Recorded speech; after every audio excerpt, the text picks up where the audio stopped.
Druhá séria začína pol roka po udalostiach tej prvej. Starosta Wilson Fisk, fenomenálny Vincent D'Onofrio, uťahuje slučku okolo New Yorku svojou antivigilantskou jednotkou a hneď na úvod Matt Murdock v novom stealth ninja obleku infiltruje nákladnú loď Northern Star a brutálne surovo a kineticky poláme pár vretenných kostí. Fiskovi muži totiž pašujú vojenské zbrane pre jeho tajné operácie a neváhajú loď radšej potopiť, než by ju mali odovzdať práve do rúk Daredevilovi. A táto situácia nastoluje atmosféru série. Režisérske duo Justin Benson a Aaron Moorhead, ktorí sa osvedčili aj pri seriáli Loki, sa vracajú a s nimi aj showrunner Dario Scardapane.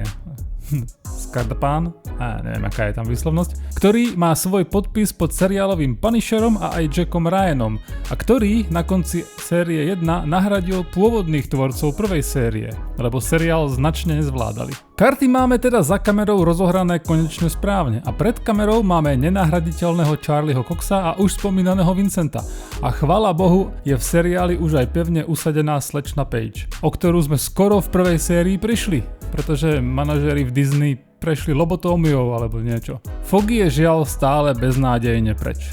Niektoré škody sa už asi zvrátiť nedajú.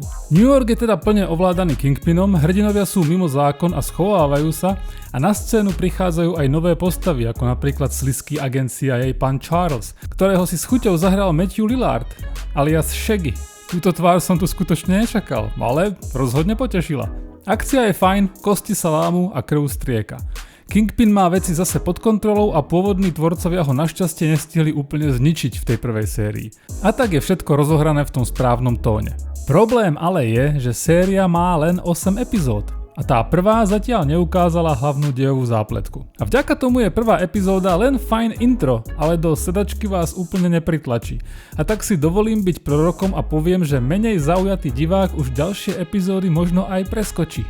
Čím utrpí sledovanosť, no a vieme ako to chodí, ak klesne sledovanosť. Ja som ale srdciar a tak mi vlažný štart vrásky nerobí. Na ďalšiu epizódu sa samozrejme teším a pozriem.